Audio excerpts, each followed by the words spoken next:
किया था, के अवतार हुए, वो आप सब विस्तार पूर्वक सुनाओ। तो संक्षेप में 24 अवतारों का वर्णन सूत जी महाराज ने किया। आगे की कथा में सभी अवतारों का विस्तार पूर्वक वर्णन होगा। हर एक अवतार के लिए कोई न कोई हेतु था जिसके कारण प्रभु का प्रादुर्भाव हुआ।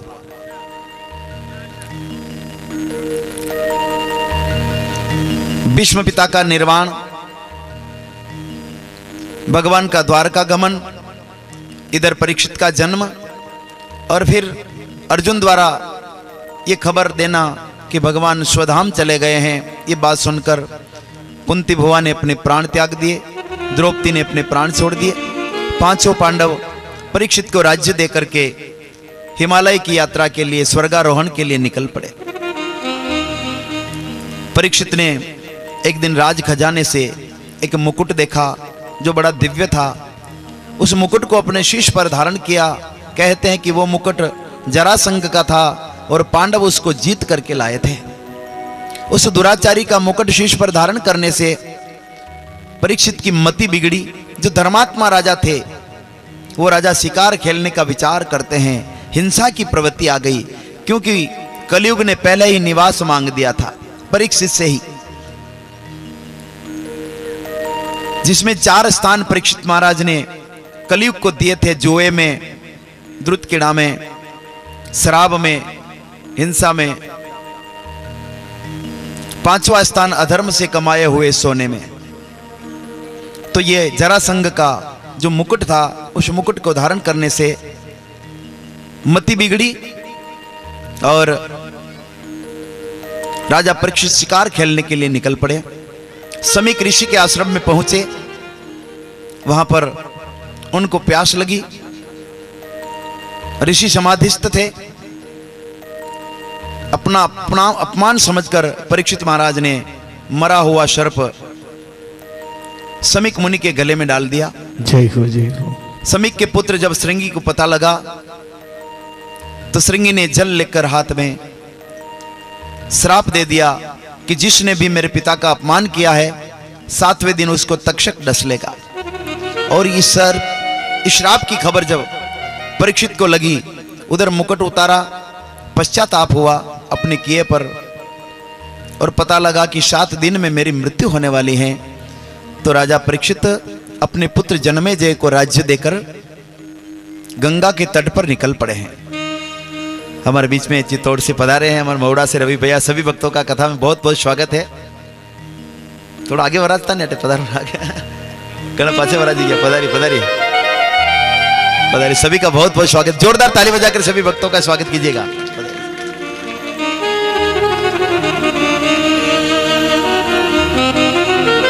पधारी पधारी।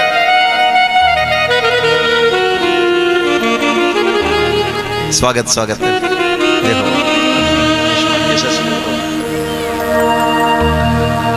एक बार बाहर से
करें आप और यजमान परिवार स्वागत करेंगे। पंडित जी पधारो, तिलक कीजिए सभी के तिलक। तिलक श्री राधे गोविंद।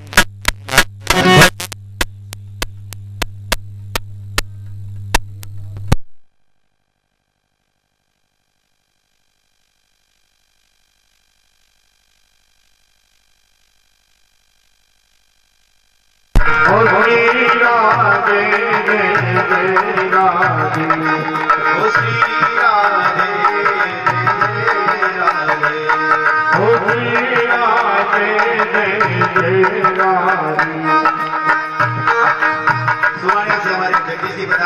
से आपका भी कथा बहुत बहुत स्वागत है और जो मेहमान पधारे आपका भी कथा में बहुत बहुत अभिनंदन।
राजा परीक्षित को जब ज्ञात हुआ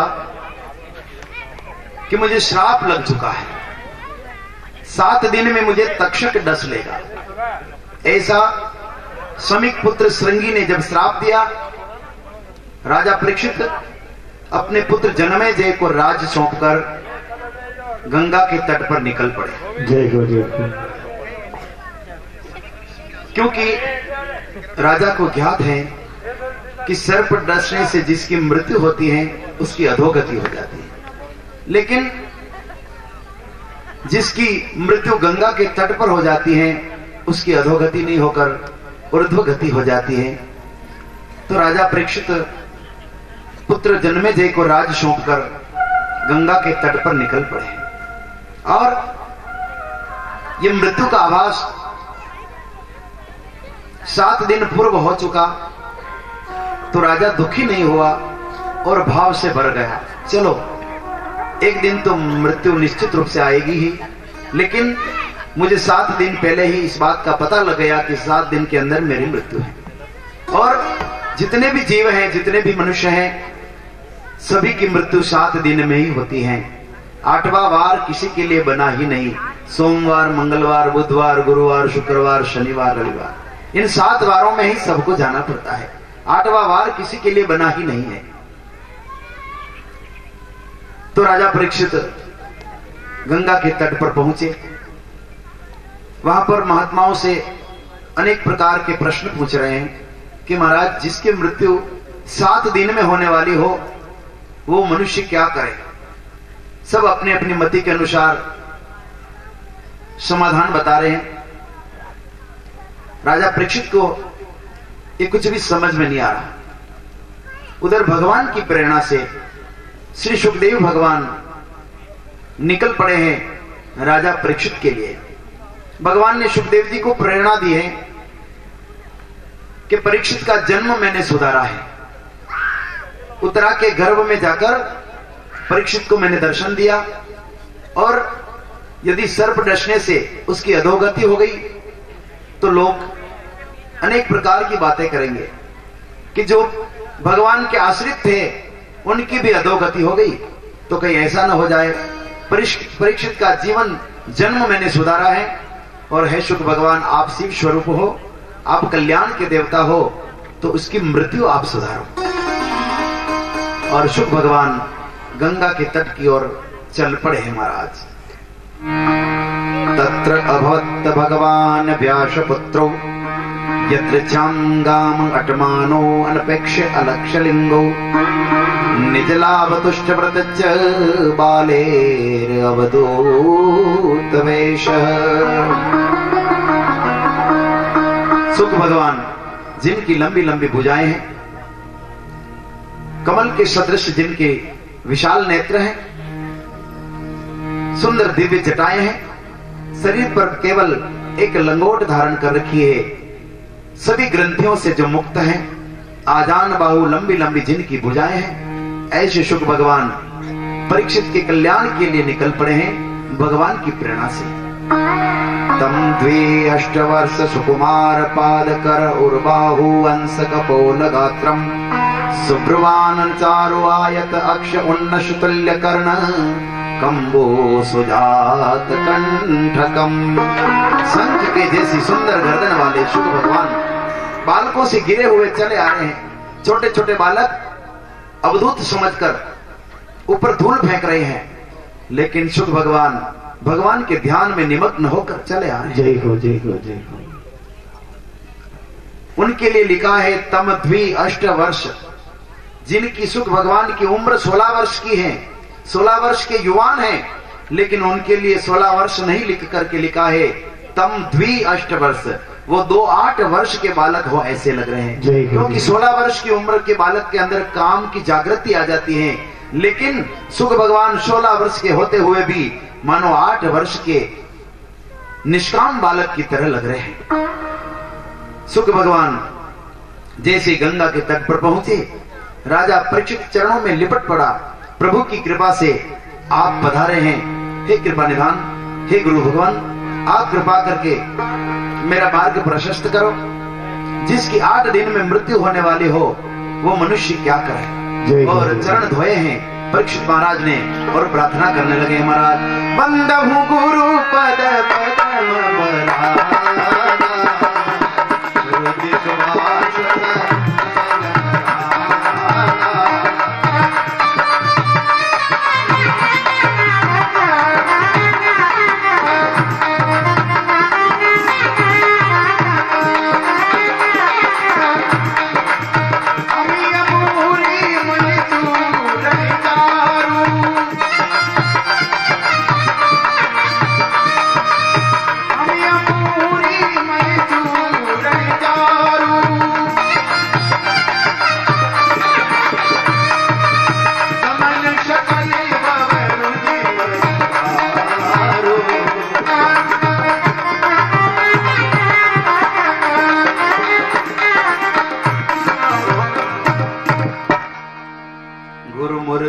मुख चंद्रमा सेवक नेन चकोर अष्टपलख निरखत रहूं ओ गुरु चरणन की ओर।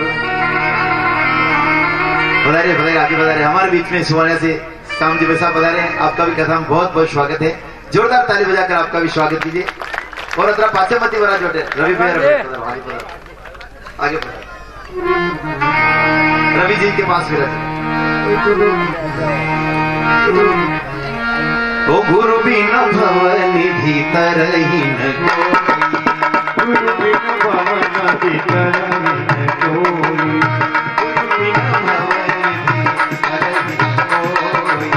गुरु बिन भवनिधि तरहीन कोई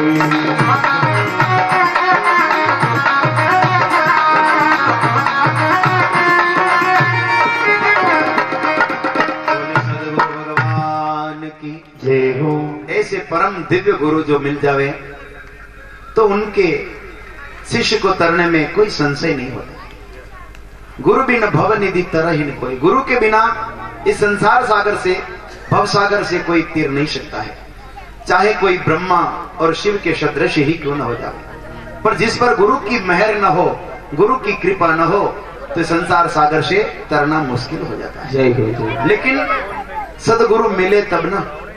सदगुरु कैसे मिलते हैं? वो परमात्मा की कृपा जब होती है तो ऐसे परम गुरु स्वयं ढूंढते हुए पहुंच जाते हैं। ये भगवान की कृपा है। तो अब हम विचार करें कि ऐसे गुरु को प्राप्त कैसे करें, कैसे पता लगे कि ये हमारे कल्याण करने वाले गुरु हैं। तो उसके लिए हमारे पास मात्र एक उपाय है और वो है राम नाम। भगवान का सुमिरन करो तो भगवान की कृपा जब हो जाएगी तो ऐसे दिव्य संत और महात्मा, ऐसे बिरले साधवो न्यासिन शांता ब्रह्मनिष्ठा लोक पावना, ऐसे लोक को पवित्र करने वाले साधु महात्मा ढूंढते हुए आप तक पहुंच जाएंगे। लेकिन आजकल जो समय चल रहा है उस समय, इस समय में लोग गुरुओं से भयभीत हो गए महाराज, डरने लगे हैं। ऐसे गुरु और चेला दोई उदयपुर ट्रेन में बैठा जानो बना रहे हरिद्वार, जनी डिब्बा में भी बैठा, बनी डिब्बा में अतरी भीड़ी। गुरुजी चेलों बोलिया चेला अनि डिब्बा में बैठी ने तो आप ही हरिद्वार तक नहीं जा सकता। तो गुरुजी केवल लगा चेला एक हमारे पास उपाय है, यदि थो जो हाँ में हाँ करे तो पूरा डिब्बा ने क्षण मात्र में खाली करवे दूं, अशी मारा में कड़ा है। तो चेलो केवल लगो हाँ गुरुजी वह कड़ा तो मुझे जानू आप रे, और मैंने यो भी विश्वास है कि आप नरक में जाओला तो मन लारे जरूर ले जाओला। कहा कि आप सब काम में मुला रही। तो गुरुजी ने कहा चला बस तू तो खाली हमारे हाँ में हाँ कर जाए। और गुरुजी केवल लगा अरे डिब्बा में सांप सांप सांप। तो लारे चेलो भी बोलियो हाँ आनी सीट पींदे पूरा डिब्बो खाली भी महाराज, केवल गुरु और चेलो दो ही वही डिब्बा में बैठा। खिड़कियां दरवाजा बंद करता है डिब्बा रहा। थोड़ी भांग भांग प्यारो भी शौक हो आजकल महाराज रे, भांग गाजा अफीम सब साले महाराज। बड़ा महात्मा भी कहवावे जिस तरह गांजा ज्यादा पीता वेला जी, बहुत बड़ा महात्मा है। जैसे 50-100 चेला बैठा रहे तो थोड़ी भांग भी खाई ली थी। और गुरुजी के वाला का देखो चेला कड़ा काम आएगी नहीं आएगी, आराम हो गया 2 जना। सुबह 5 बजे गुरुजी चेला निकल, चेला देखा खिड़की खोली ने स्टेशन पर पूछ रहे हो कसो स्टेशन आयो कटक आई गया। तो खिड़की खोली ने एक चाय वाला ने पूछो चेले कि भाई साहब यो कसो स्टेशन है। तो चाय री लारी वालों केवल लगो यो तो उदयपुर है। क्यों झूठ बोल रहा, उदयपुर तो हाजिर बेटा हमें 9 बजे आनी ट्रेन में। महाराज जो बोर्ड वाची लो देखो उदयपुर लिखी रखियो, पर यूं कैसा भी सीखे मां तो डिब्बा में 9 बजे हाजिर बेटा ना आगे रात रेल चाली है। क्योंकि बांगरे लेरा में खबर ही नहीं पड़ी कि रेल चाल रही है कि आप ही चाली रहा। यूं कतरो भी सीखे मैं तो 9 बजे बैठा ना आकी रात भी के सफर करता करता ना उदयपुर योगी भी हो। तो चाय री लारी वालों केवल लगो महाराज आपने खबर कोई नहीं, हाँ से कही होगा डब्बा में हाथ पड़ी गयो जो पछाड़ी डब्बा ने आटिस काटी तो ट्रेन तो की। अगर आशा गुरु जी लारे रोला तो हरि रे द्वार तक कभी भी नहीं जा सकता। अगर सदगुरु मिलेंगे तो निश्चित रूप से हरि के द्वार तक पहुंचा देंगे। और अगर ऐसे लूचे गुरु जो मिल गए महाराज तो जहां है वहीं के वहीं बैठे। लोभी गुरु लालची चेला दो ही नरक में ठेलम ठेला। जय हो जय। बाकी जो गुरु हैं वो तो आंख देते हैं जगत और परमात्मा को परखने के लिए।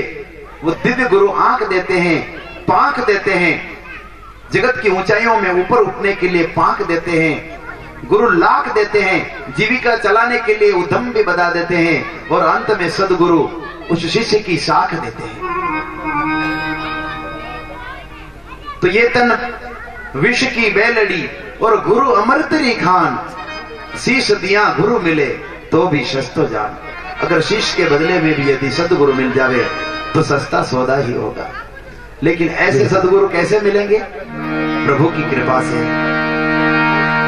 तो बंदहु गुरु पद पद Maya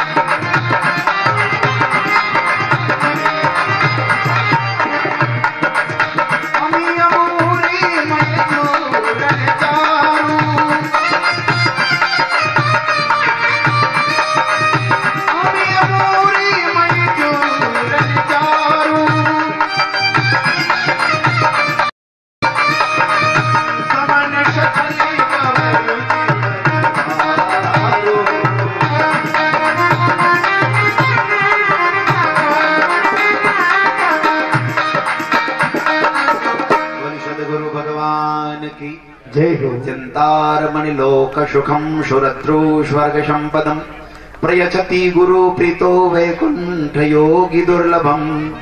चिंतामणि सांसारिक सुख प्रदान करती है, कल्प वृक्ष देवलोक की संपदा दे सकता है, लेकिन जब सदगुरु जो कृपा करते हैं तो योगियों के लिए जो दुर्लभ है ऐसा वैकुंठ भी सहज में प्रदान कर देते हैं। तो भगवान का सुमिरन करने से ऐसे सदगुरु प्राप्त हो जाते हैं। राम नाम की तो अमित महिमा है, अद्भुत महिमा है, नाम का बहुत बड़ा प्रभाव है, लेकिन गुरु के द्वारा प्रसिद्ध जो मंत्र है वो मंत्र अनंत गुना लाभदायक हो जाता है। गुरु के द्वारा दिया गया जो मंत्र है वो अनंत गुना फलदायी बन जाता है। जैसे मेडिकल की दुकान में सभी दवाइयां काम की ही है, लेकिन अपनी मर्जियों किसी भी गोली लेने खावा लग जावा तो हो थोड़ी विषय के पास बता मानदा भी विषय का। लेकिन वही अगर मेडिकल की जो दवाई है वो दवाई अगर कोई डॉक्टर लिख करके जो देता है तो उस डॉक्टर को ध्यान है कि इनको कौन सी बीमारी है और कौन सी दवाई इनके लिए उपयुक्त है। इसी प्रकार से सदगुरु जो मंत्र देता है वो मंत्र हमारे लिए लाभदायक बन जाता है, वो अनंत गुना फल देने वाला बन जाता है। इसलिए गुरु की शरण कलयुग में अति ही आवश्यक हो गई है। ऐसे सदगुरु को प्राप्त करने के लिए नित्य भगवान का सुमिरन और भगवान का भजन ही श्रेष्ठ होगा। श्री राधे गोविंद भज मन श्री राधे, श्री राधे गोविंद भज मन श्री राधे।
संशय विहग उड़ावन है।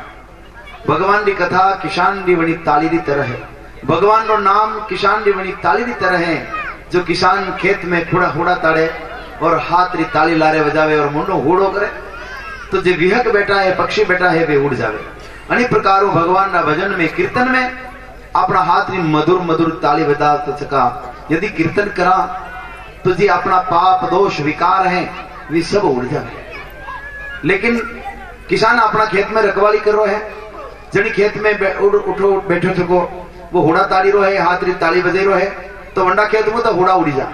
लेकिन बड़े खेत में यदि कोई रखवाले नहीं हुए तो अटू उड़े बेटे बीजा। इस प्रकार भगवान ने कीर्तन में जी ताली बजे रहा है, वनारा दोष पाप विकार उड़े, लेकिन बड़े बेटा बेटा विचार कर रहा है नहीं बेटे ट्रांसफर भी। जय जय। तो भगवान ने कीर्तन में यदि हाथ री रेखा जो बदलनी है तो हाथ री मधुर ताली कीर्तन में जरूर बजाओ, और भाग्य री रेखा जो बदलनी है तो भगवान रो सुमिरन करो। मेटत कठिन कुअंक भाल के, विधाता के द्वारा लिखे गए कुअंकों को भी भगवान का नाम उसमें इतनी सामर्थ्य है कि वो मिटा सकता है। तो भगवान का नाम ही कलयुग में हमारे पास एकमात्र साधन है। यत् फलम नास्ति तपसा योगेन समाधिनाम तत्फलम लभेत सम्यक कलो केशव कीर्तन। कलयुग में केवल केशव का कीर्तन ही गुणान्वाद ही फलदायी है।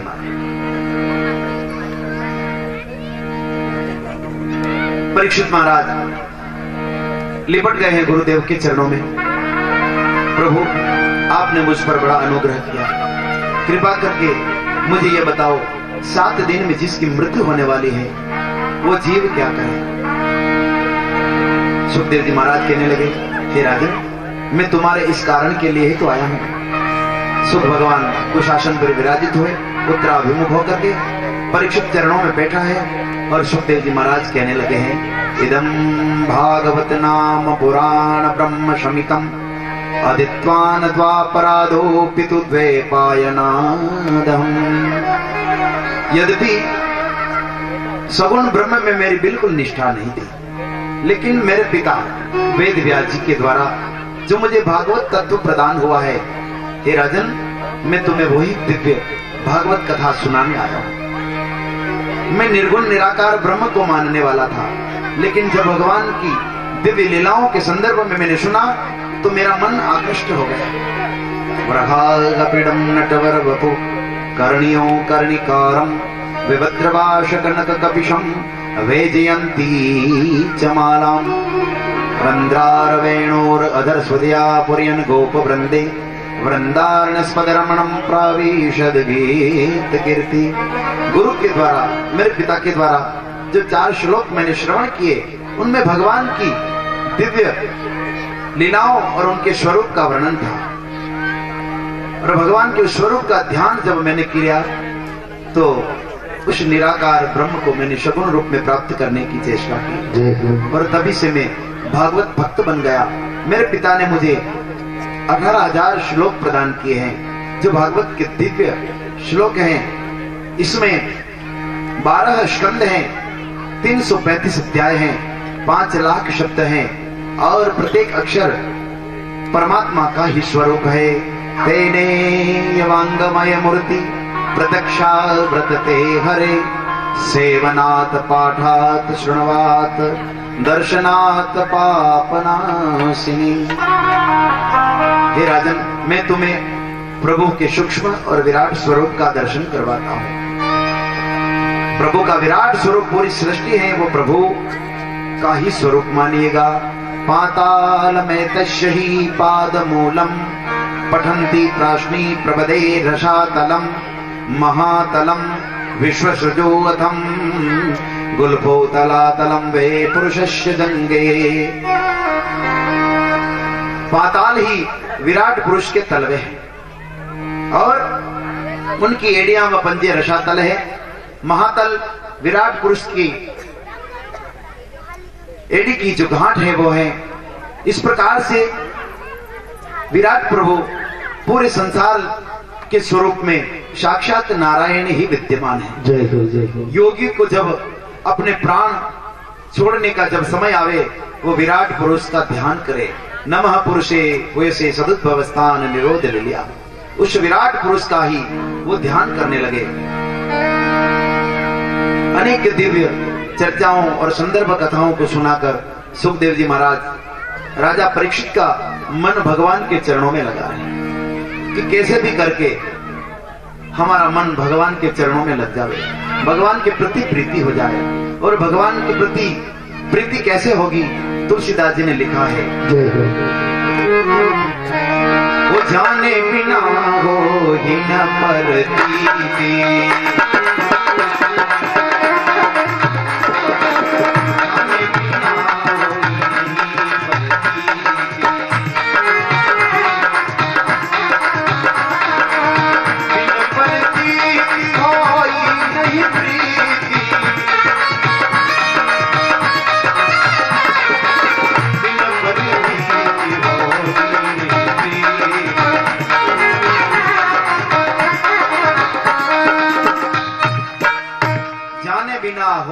परतीति। भगवान को जाने बिना प्रतीति यानी विश्वास नहीं होगा, और जब तक विश्वास नहीं होगा तब तक भगवान से प्रेम नहीं होगा। तो पहले भगवान के प्रति विश्वास पैदा करें। विश्वास कैसे होगा? भगवान की कथा सुनने से। ये प्रथम प्रकार की भक्ति नवदा भक्ति के साथ बताई हुई है। प्रथम भक्ति संतन कर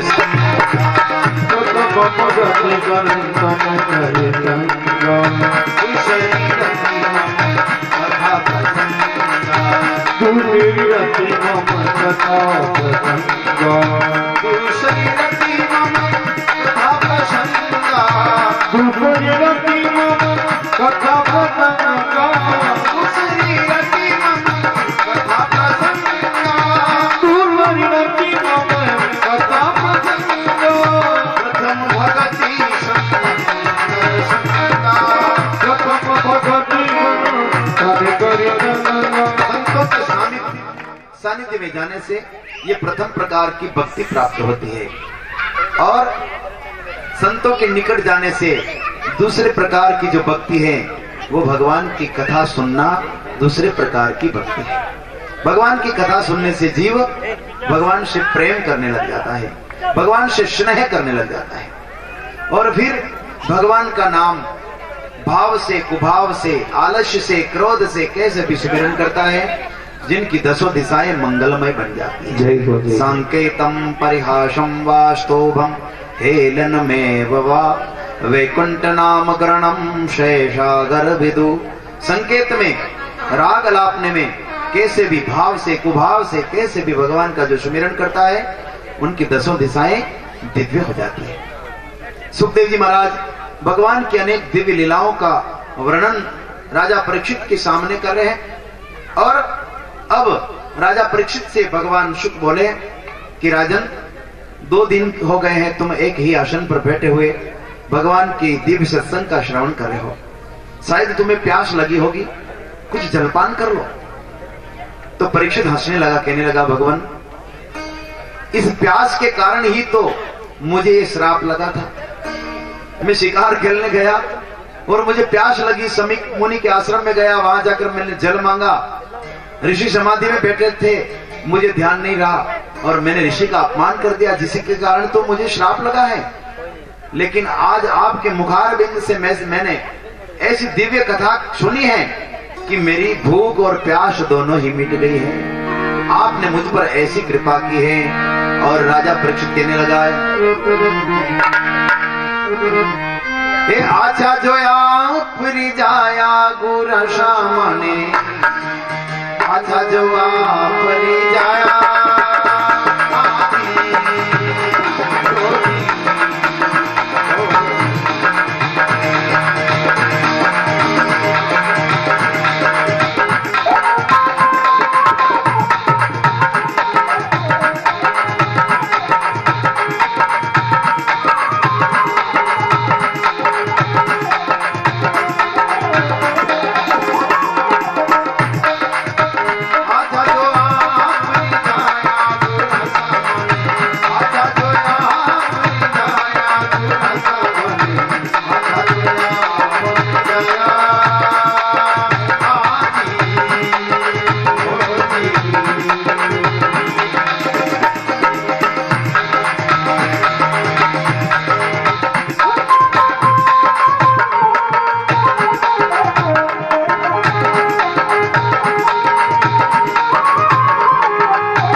गुरु शरण में जाऊं कागलारा स्वभाव बदल जाए, का कहो ये पिक बकहू मराला। तुलसीदास जी ने लिखा कि कौवा कोयल बन जाता है। अच्छा, कागलो कोयल बनी सीखेगी, बन जाता है, रंग रूप से नहीं बदलता है, उसका स्वभाव बदल जाता है। जो कड़वी वाणी बोले नहीं, वो मीठी वाणी बोलवा लगी जावे। गुरु शरण में जाऊं यो फायदो है। और कहा भी है, कागा किश का धन हरे, कोयल किश को देत, और मीठी बाणी से जग अपनो कर लेत। कागलो बोले जना लोग भाटो हाथ में ले और उड़ाओ पर उड़ाओ। ने कोयल बोले जना अरे वाह कतरी मधुर बोली। कागे करने धन हरियो गई और कोयल करने लेने दोगी, लेकिन मीठी बोली बोलो जग ने अपना वश में कर लिया। अनि बातें मधुर बोलना चाहे, कोयल के समान जो बोलेगा उसकी सब जगह पर पूजा होगी। तो ये कृपा होगी गुरु शरण से। जो गुरु की शरण में जाता है तो कागारा स्वभाव बदल जाता है। और बगुला ने भगवान गुरुदेव हंस समान होने दे। और विश्व मणियों बारूद चित्र सु, गुरुदेव ऐसा अनुभव बताते हैं कि पूरा संसार मानो बारूद का ढेर है, और इस बारूद के ढेर को अब कैसे मिटावें, इसको कैसे लांगे। ये बारूद का मंगरा है, पर्वत है, अने कतरे लांगा। तो गुरुदेव कही करे अनुभव रूपी एक चिनगारी बनी में रख दे, तो वो होर जड़ी ने भस्म भी जावे, मार्ग खुल जावे। विश्व बन्यो बारूद चित्र सु, ये पूरा विश्व मानो बारूद का ढेर है। और अनुभव की आग जब उसमें गुरुदेव लगाते हैं तो बारूद जल कर राख हो जाता है और मार्ग प्रशस्त हो जाता है।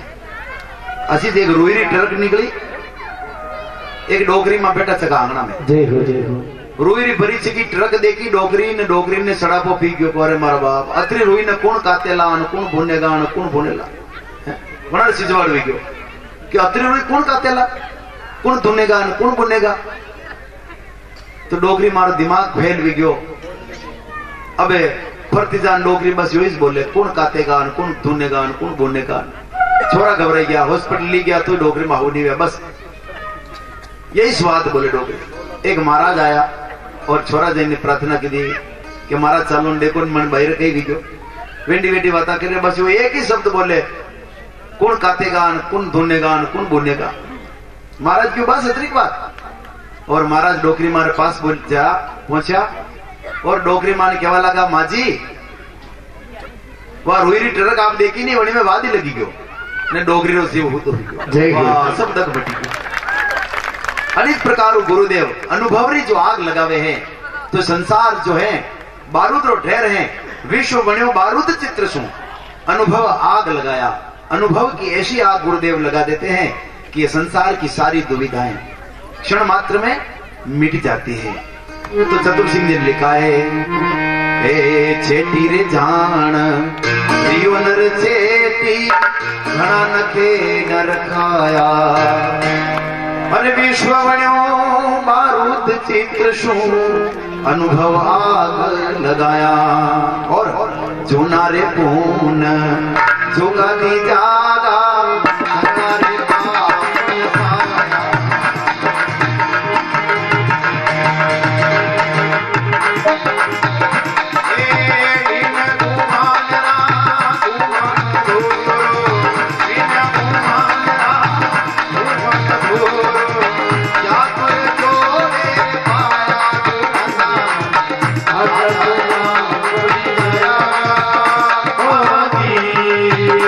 Oh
जय हो।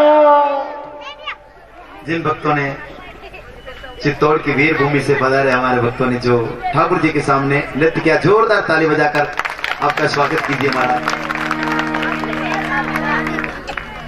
दो चीजें बड़ी मुश्किल है, एक तो ठाकुर जी राह में नाचनो, एक ठाकुर जी राह में रोवनो।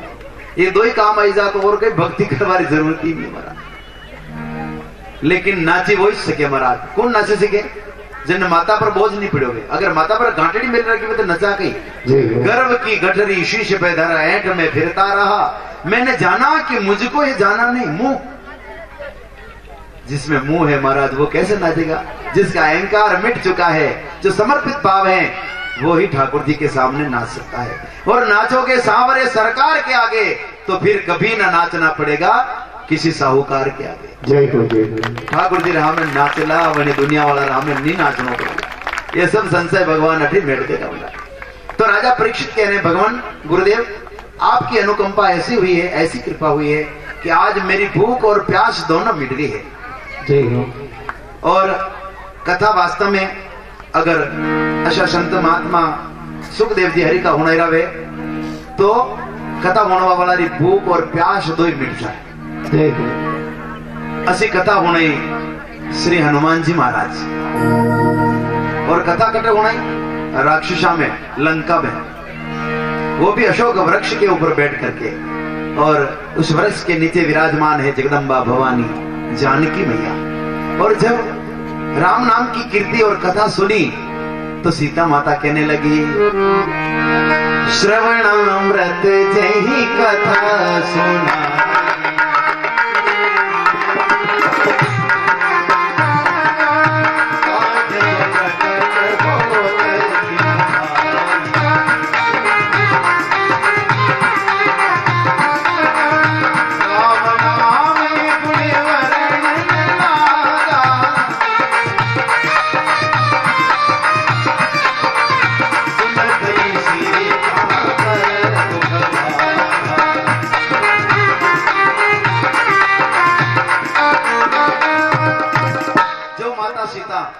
अशोक वृक्ष के नीचे बैठ करके प्रार्थना कर रही थी, सुनहु विनय मम विटप अशोका, सत्य नाम करो हरु मम शोका। हे अशोक, हे वृक्ष, तेरा नाम अशोक है, तू शोक को हर ले और तेरे नाम को सत्य कर दे।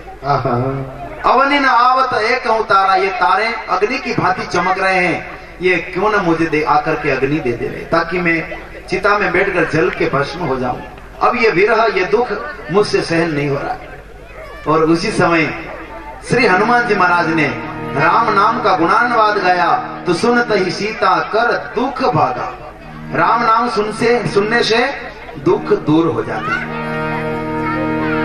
और फिर माता जानकी ने प्रार्थना की कि ऐसे कौन भक्त हैं जो मेरे प्रभु का गुणानुवाद इतनी मधुर आवाज में, इतने मधुर सुस्वर में गा रहा है। हे भाई, आप कौन हो? मेरे समक्ष प्रकट क्यों नहीं होते हो?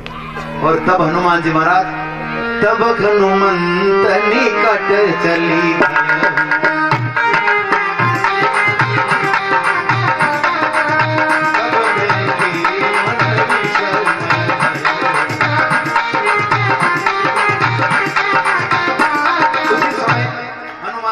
अशोक वृक्ष के कूदे और माता जानकी के सामने पहुंचे तो माता जी को विस्मय हो गया, अरे ये भी कोई राक्षसों की चाल है।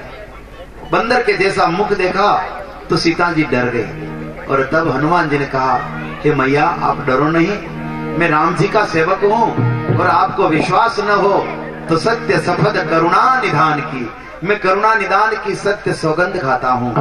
क्योंकि माता जानकी राम जी को जब भी बुलाती तब हे करुणा निधान, हे करुणा निधान ऐसा कह करके बुलाती। ये गुप्त नाम केवल राम और सीता के अतिरिक्त कोई जानता नहीं। तो सीता जी को भरोसा हो गया, जरूर इसको राम जी ने ही भेजा होगा, क्योंकि करुणा निधान शब्द केवल राम और मेरे अतिरिक्त कोई जानता नहीं। और ये तीसरा कोई बोला है तो ये जरूर राम का परम प्रिय होगा। और उसी समय हनुमान जी को अनेक वरदान माता जानकी ने दे दिए। अजर गमर गुण निधि सुत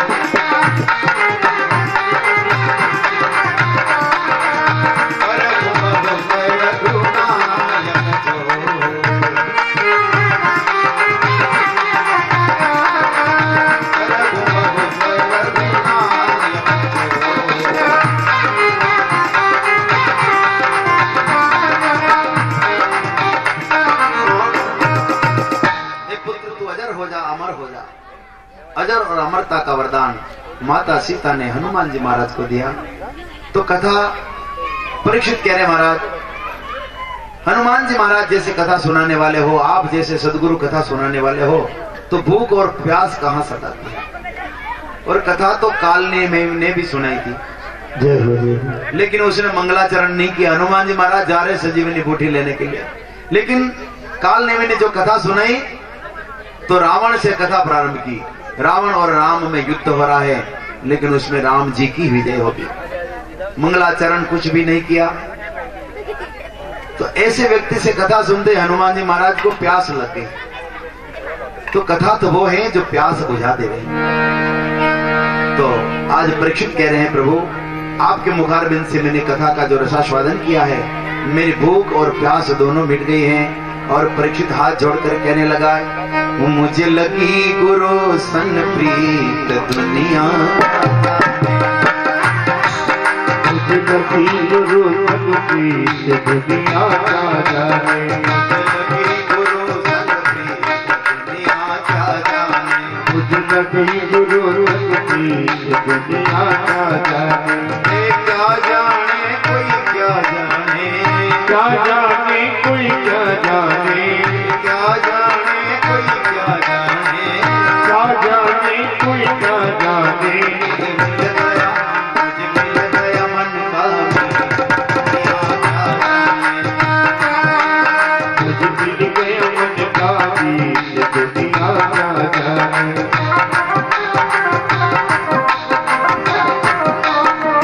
गुरु ने ऐसी कथा सुनाई, गुरु ने ऐसी कथा सुनाई, भागवत मुझे तारण आई, भागवत मुझे तारण आई, भागवत मुझे तारण आई। भागवत मुझे तारण आई। और हुआ क्या, वो मेरी मिट गई भूख और प्यास, दुनिया क्या जाने, मेरी मिट गई भूख और प्यास, दुनिया क्या जाने।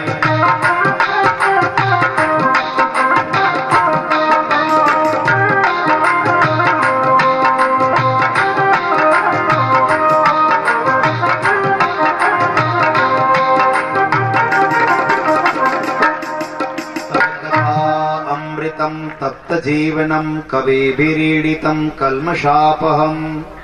गोपियों ने भागवत में कहा भी है, हे कृष्ण आपकी कथा अमृत है, इस कथा को सुनकर के हम जीवित रही हैं, अन्यथा कभी की मर जाती।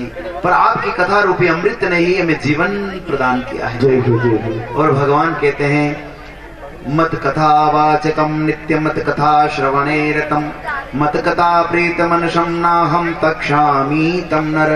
जो मेरी कथा गाते हैं, जो मेरी कथा सुनते हैं, जो मेरी कथा करवाते हैं, और इतनी तारीख को उस गांव में कथा होगी, जब किसी भक्त को ऐसा पता जो लग जावे महाराज, तो फोन के माध्यम से या अपने आप कहीं भी इस कथा का प्रचार करता है कि इस तारीख को वहां पर कथा होने वाली है, मन ही मन प्रसन्न होता है।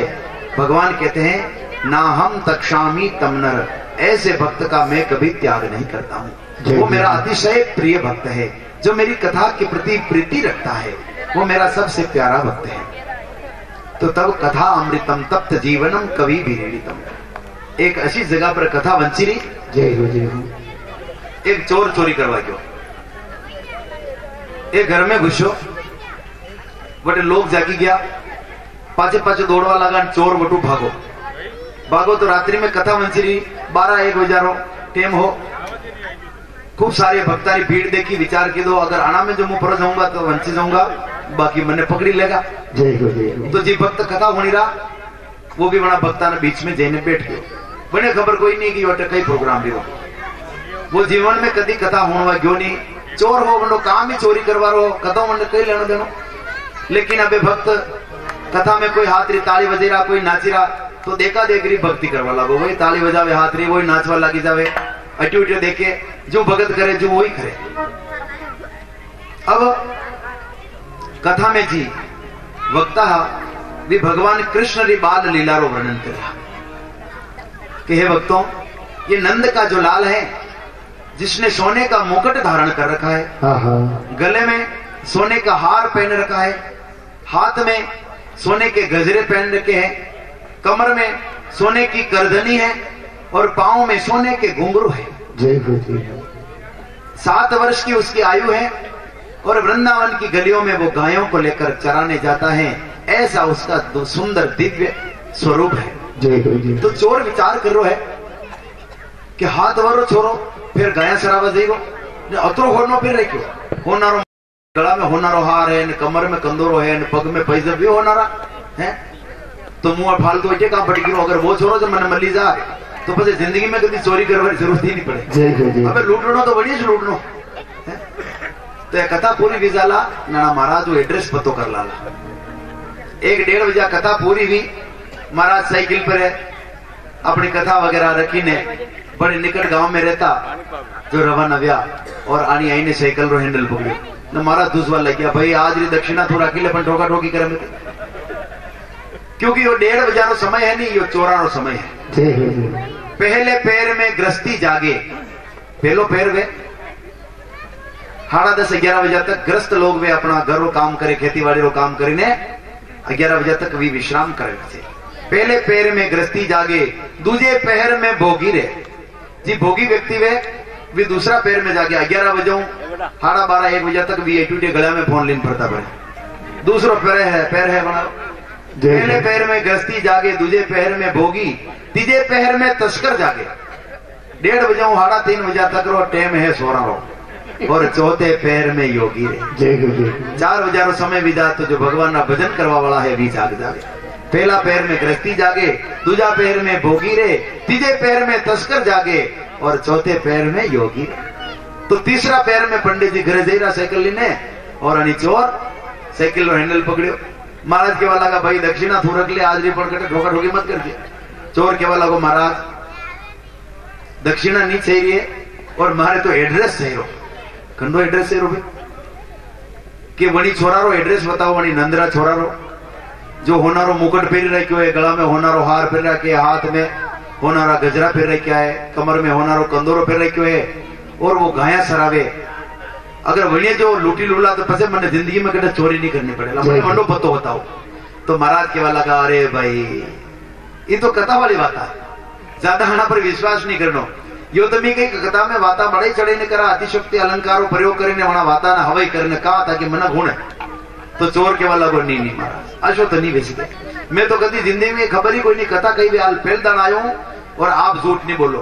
और अगर कथा में जो कई अंश नहीं वे तो आज रा मनका ने अतरो टेम कोई नहीं फोन आ गया 5 मिनट रो तो टेम ही नहीं फोन उन्हें पर 3 घंटा हमें बैठा रहना मतलब कहीं तो कथा में है। झूठ तो आप नहीं बोलो मैंने विश्वास है पर आप पतो बताओ पड़ेगा। पंडित जी बार बार कीरा है कि अरे भाई या तो कथारी बात है। चोर केवाला को देखो महाराज पतो जो सही बताई दी दो तो थानो कमीशन थान कराई जा पर एड्रेस सही बता दो।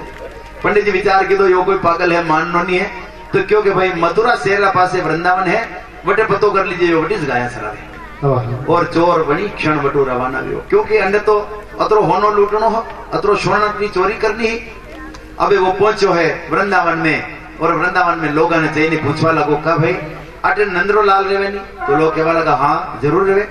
जने होनारो मुकुट पहरे, गला में होनारो हार पहरे, कमर में होनारी करदनी है, पग में होनारा पैजब है। हाँ बिल्कुल। तो वो कटे मलेला भाई वो रे तो अटी से पण हाल माने नहीं मिलो। तो चोर विचार करो ना मतलब एड्रेस तो सही बतायो ना मतलब अतरा जना की अटी से तो सही है। अबे वो प्रभात पहली उठो वे वेगो और हेरवा लागे। लोगों ने पूछे यो नंदलाल कटे मिलेला, यो छोरो कटे मिलेगा, नंदरो छोरो कटे मिलेगा। रात्रि 10 बजे जा जतरे हेरे के बस एक दिन तो हेरे ने चोरी करीने ने लूटी नहीं जाऊंगा बे आई गया तो खाली हाथ तो नहीं जाऊंगा मैं भी असली चोर हूँ। कई लोगों ने तो वही कतरी दान पूछी ली तो लोग विचार कर रहा कि कोई पागल देखा है। अरे वृंदावन में घना पागल भरे जी कृष्ण ने ढूंढे है महाराज शायद वनामो कोई है। अब अंडो रोज रो काम है कदी कदी तो यो भूखो भी नहीं जा भोजन भी नहीं करे।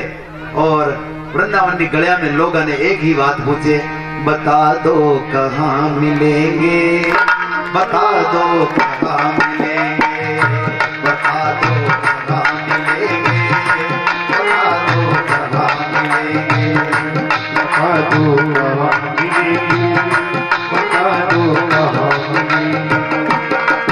अरे मिलेंगे नंद के लाल बता दो, मिलेंगे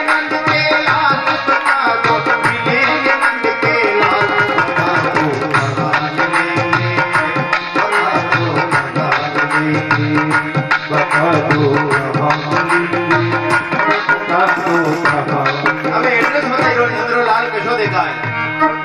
हे स्वर्ण मुकुट माथे पे जिनके कस्तूर तिलक और स्वर्ण मुकुट माथे पे जिनके कस्तूर तिलक अरे लोचन लंबे लंबे जिनके लोचन लंबे लंबे जिनके घूंघर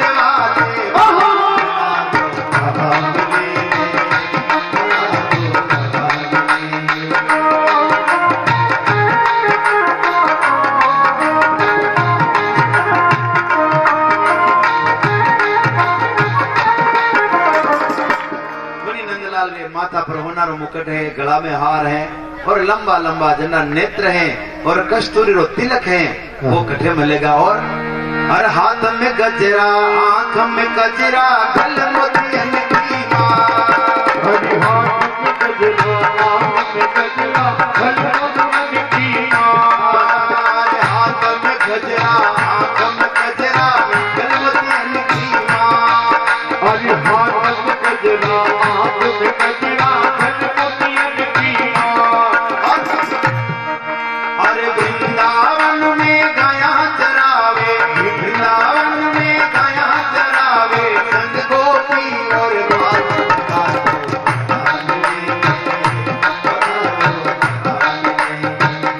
बता दो कहानी, बता दो कहानी।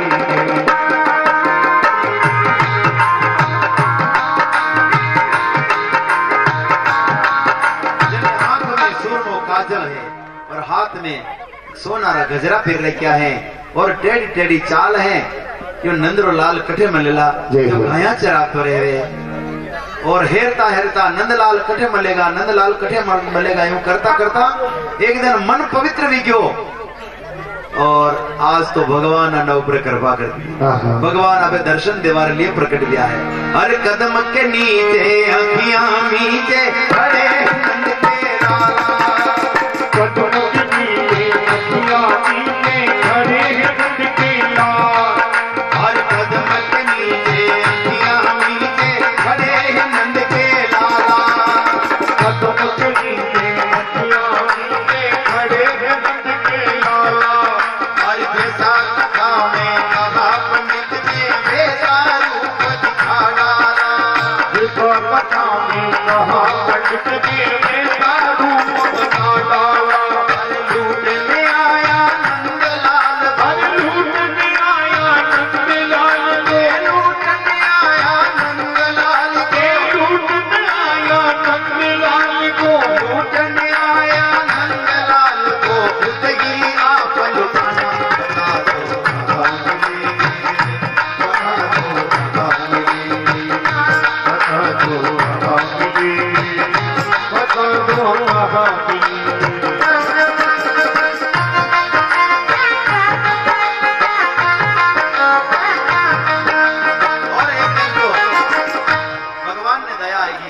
और कदमरा वृक्ष नीचे भगवान वनिज स्वरूप में दर्शन दीदा, जनी स्वरूप रो वर्णन कथा में महाराज सुनाई रहा और अली चोर जो वर्णन होने वनिज स्वरूप में जय हो। बाल कृष्ण कदम के नीचे आंखियां मीचे खड़े हैं नंद के लाला, माथा पर सोनारो मुकुट है, गला में होनारो हार है, हाथ में होनारा मोती पेरा चका है और भगवान का दर्शन अनी कीदा है। तो दर्शन करते ही मन पवित्र भी गयो और पवित्र वेता ही बात अबे तो यो लूटवा आयो नंदलाल ने, लेकिन खुद ही लूट गयो। केवल लगो अरे मुँह आपने कही लूटू, मैं तो खुद ही लूट गयो आप रूप देखिने।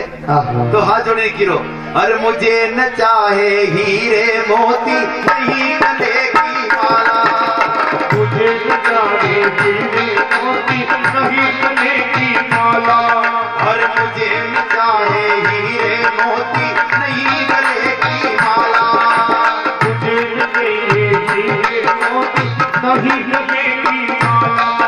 अरे पंडित जी को भी ले आओ दर्शन दो नंदलाला, अरे पंडित जी को भी ले आओ दर्शन दो नंदलाला। चोर गई क्यों प्रभु, बहुत बहुत धन्यवाद। इसको भगवान के प्रति प्रेम कहते हैं, बहुत बहुत धन्यवाद आपको। चोर गई गिरो है कि मुझे न चाहे हीरे मोती नहीं गले की माला। हे कृष्ण भगवान, हे नंदलाल, न तो मारे हीरा मोती चाहिए है, न गलारी माला चाहिए है, न मुकुट चाहिए है। मारे खाली आप अतिरिक्त प्रार्थना है कि जना पंडित जी मुंडो में कथा होनी और मने आप रा दर्शन भी गया, आप रो साक्षात्कार भी गयो। अगर आप रो हुक्म वे तो वना पंडित जी ने भले लियो जो वना नहीं दर्शन दी। बस ये अतिरिक्त मारी प्रार्थना है। तो भगवान हंसवा लगा, अरे भाई मैं तो थारा हरि का बोला भक्ता ने मिलू, अना पंडिता ने तो कभी नहीं मिलूंगा, क्योंकि सबों कम विश्वास है भगवान पर तो आना है। और अगर विश्वास हुए तो बस कथा रो मोल का करे का करना खुद नहीं विश्वास नहीं है कि कथा में कोई आवेला नहीं आवेला अनी बात गर्दनियों पहले तय कर ले तनका अनी बात दूसरा सबा ने मिल जाऊंगा, लेकिन अना ने नहीं मिलेगा। अजय जी एक पंडित जी और रोडवेज चला वाला उस्ताद, एक तो कथा वांसवा वाला पंडित जी, एक रोडवेज गाड़ी चला वाला उस्ताद। जय हो। दो जना की मृत्यु हुई ने, दो स्वर्ग में गया तो दो स्वर्ग में। रोडवेज चला वाला उस्ताद भी स्वर्ग में गया और कथा वाला वांसवा वाला महाराज भी स्वर्ग में गया। भगवान महाराज से कहा लाइन में खड़ा है अनेक भक्त, पहले रोडवेज चला वाला उस्ताद और नंबर आयो। भगवान ने हमें भी उस्ताद पहुंचा और भगवान अपना पार्षदाना क्यों कि अना उस्ताद ने एक बढ़िया होनारो भवन, सोनारो भवन जिनमें सोफा सेट लगावे, सभी प्रकार की समग्र सुविधाएं इनको दे दो। पंडित जी पासे उबा राजी वीरा कि अरे रोडवेज चलावता जना उस्ताद सोनारो घर दी दो, इन्हें सोफा सेट लगाना सब सुविधा है। मैं तो पूरी जिंदगी कथा वासी अनो मतलब मैंने तो कटा कटा नगर और राजा बनावेला। जय हो। अबे पंडित जी रो नंबर आयो। भगवान क्यों पार्षदा ने कहना पंडित जी ने घास फूसरी झोपड़ी और खावार लिए रोज थुल्ली। पंडित जी नाराज हो गया, प्रभु यो आप रो न्याव सही नहीं। रोडवेज चले जना उस्ताद ने तो स्वर्ण और घर दी दो, सब सुविधा दी थी। मैं पूरी जिंदगी थाड़ी कथा वासी जो मारे झोपड़ी अठे भी ने थुल्ली खावर लिए। तो भगवान के वाला का देख भाई थो न्याव कर, न्याव थे करना। ये उस्ताद जना रोडवेज गाड़ी चलावता, गाड़ी ऐसी चलावता बनना बोट का के गाड़ी तो आनारी तो ही कोई नहीं, भागे तो सरकारी ऐसी गाड़ी चलावता, ऐसी चलावता कि मैं बेटी से की सवारियां मने याद करती, हे भगवान आप जीविता करे प्रथम मंदिर दर्शन करवा। देखो और तू जो कथा वहां तो हंगड़ा हुई था आराम। तो बताओ कि तू हो कि उस्ताद हो, कहीं भी गाड़ी कसी भी चलाई तो सब भक्ता ने मारो जोड़िया न थे ऐसी कथा वहां के मनगान भले ने होड़ी दी बटे। तो गोपियां की रही कि प्रभु आपकी कथा अमृत है, तब कथा अमृतम तप्त जीवनम कवि भी रीड़ितम। तो भगवान की कथा कनान बलो भी कर दे महाराज। एक बात सा पहल दान घर वाली रा क्यों कथा होने गया, घर वाली लड़ी कि गांव में कथा वंशी ने कहा थी नहीं जाओ होनवा, थाने कोई नहीं ओळखे, कथा में जाओला तो थाने कोई को ओळखे लागी भाषा अपना गांव रहा ये मोटा जा जाओ। लड़ी ने मिलिया भाषा कथा में पहल दान गया। पंडित जी जानता और पहल दान आया तो क्यों आओ सा, भाषा नीचे बैठा नहीं क्यों वराजो सा। कथा में कई खबर नहीं पड़ी तो नामिक दान में जावा लागे क्यों पधार रहा। भाषा घरे पर गया, राते होता न राते चोर आया, पर बादशाह ने भी बातें याद रही की। जो चोर आया ने बोलिया आओ सा, चोर देखियो है जागिरो डोगरो देख ले। चोर नीचे बैठ गयो, बैठो सा अतरी खबर लागी डोगरा अतो देखी रो। चोर विचार की तो कहू जावा में फायदो, चोर बटू रवाना भी गयो ने बड़ा तो तीसरो शब्द हो पधार रहा। तो कदी कदी कथा में जाओ और कहीं नहीं फायदो हुए तो यो तो फायदो भी था। तो भगवान की कथा ऐसी है मां, जाने बिना हो ही न परतीति, बिन परतीति हो ही न प्रीति। कथा में जानो जाओ भगवान ने प्रति प्रतीति यानी विश्वास वे, और विश्वास वेगा तो भगवान ने प्रति स्नेह वेगा। अनि बातें गोपिया कहवे कि आप री कथा अमृत है महाराज। तो सुखदेव जी जो कथा सुनाई रहा है, राजा परीक्षित तन्मय भी गया है, निमग्न भी गया है महाराज। गिरा गुरुदेव गुरु ने ऐसी कथा सुनाई, गुरु ने ऐसी कथा सुनाई, गुरु ने ऐसी कथा सुनाई, भागवत मुझे तारण आई, भागवत मुझे तारण आई। मिट गई भूख और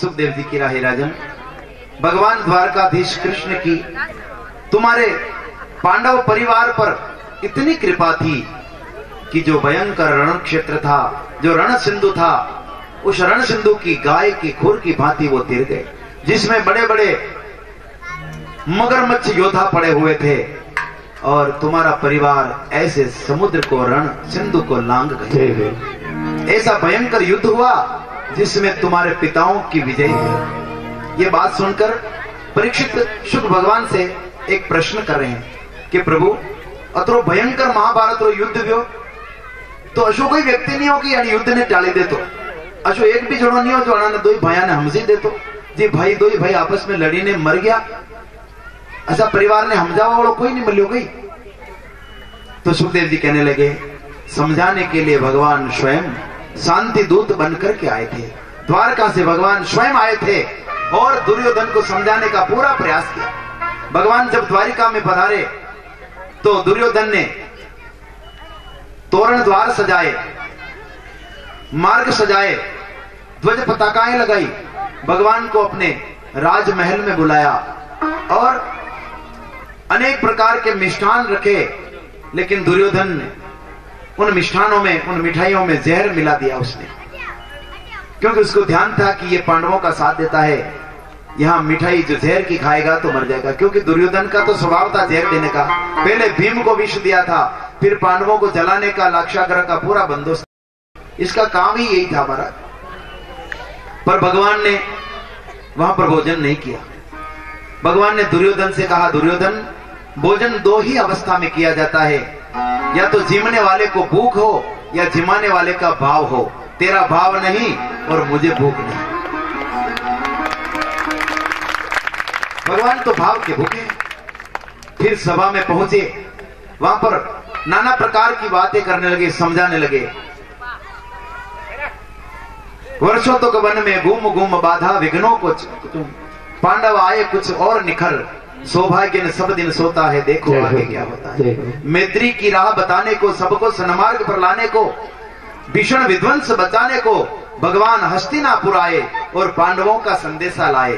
कहने लगे दो राज्य तो आधा, अधिकार तो आधे राज्य का है इनका, पर इसमें भी यदि बाधा हो तो दे दो केवल 5 ग्राम, रख लो अपनी जमी तमाम, हम उसे खुशी से खाएंगे, परिजन पर असीन उठाएंगे। केवल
हुआ, तेरी लाश कहां है? अब युद्ध भी होगा, ऐसा भीषण होगा, भाई पर भाई टूटेंगे, विष बाण बूंद से छूटेंगे। अब ऐसा युद्ध होगा, लेकिन उस सब का जिम्मेदार तू होगा। और भगवान वहां से निकल पड़े, कहां? विदुर जी के घर की ओर।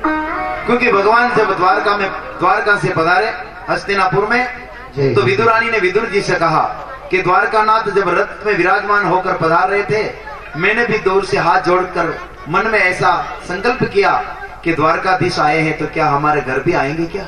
ये तो राजकीय मेहमान है, पर हम तो कुटिया में रहते हैं, क्या हमारे घर आ सकते हैं?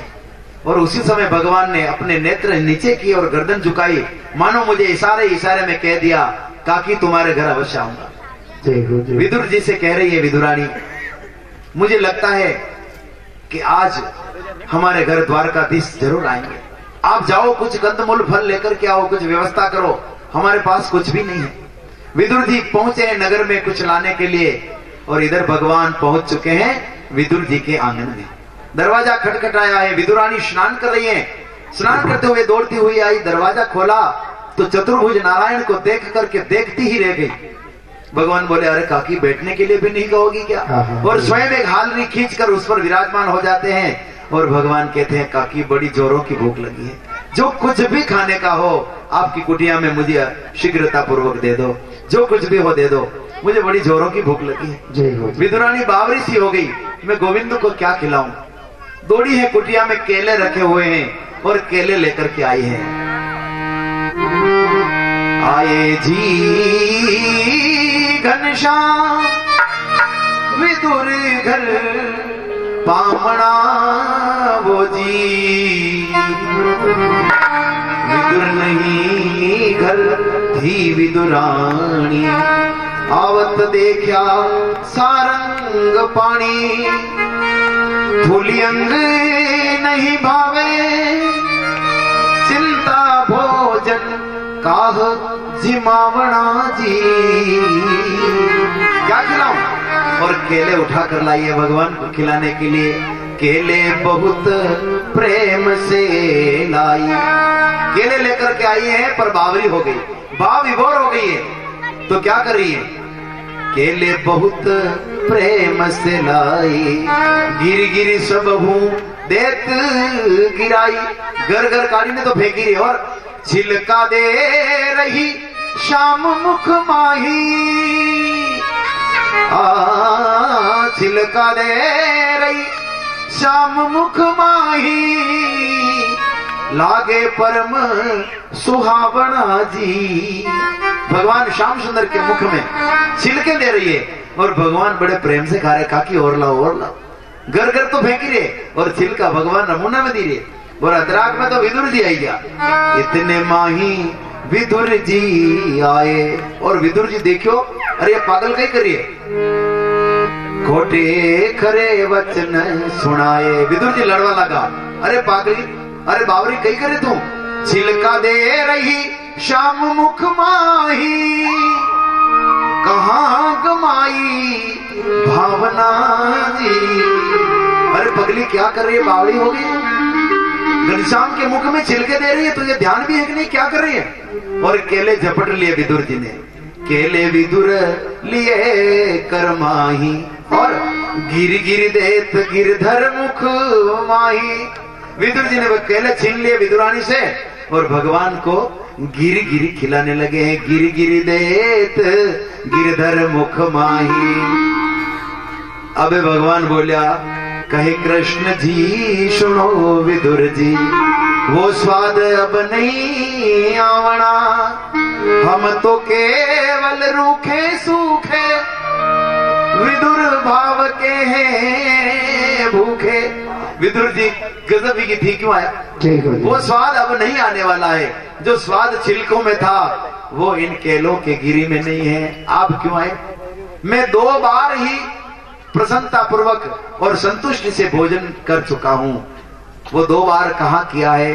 3 लोक 14 भुवन में।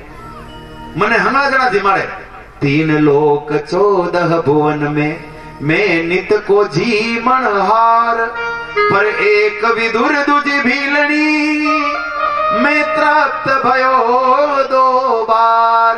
के तो सबरी रहातरा बेर खादा जो मैं तृप्त भी हो, या आज विदुरानी रहातरा छिलका खादा जो मैं तृप्त भी क्यों? विदुर जी वो स्वाद अभी नहीं आवेगा। भगवान की राय आए जी घनश्याम विदुर घर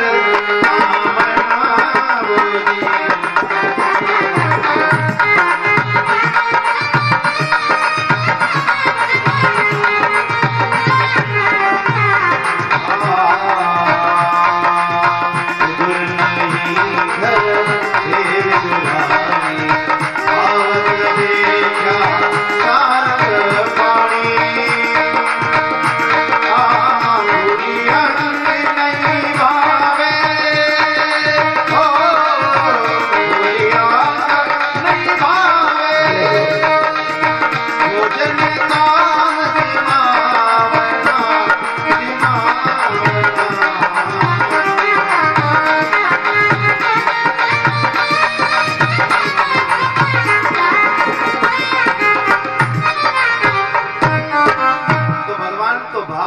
है, भाव रहे तो ईश्वर दिखे, बिना भाव पासान।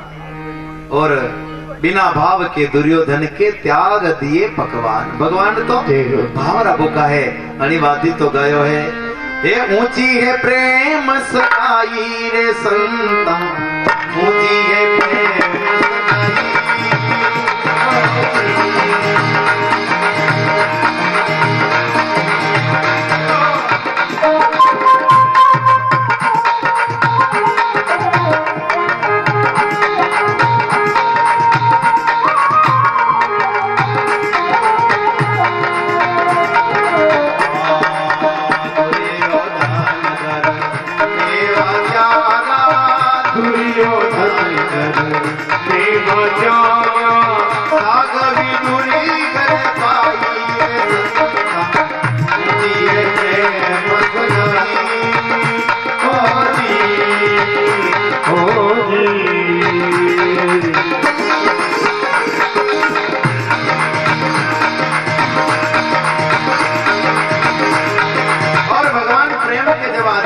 तो क्या करते हैं, प्रेम के बस प्रेम के बस भूल गए ठकुराई, भूल गए ठकुराई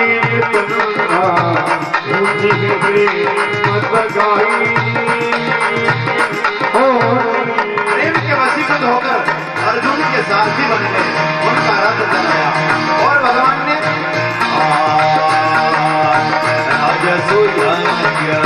युधिष्ठिर की न हो, युधिष्ठिर की न हो, तामे जुटन भाई।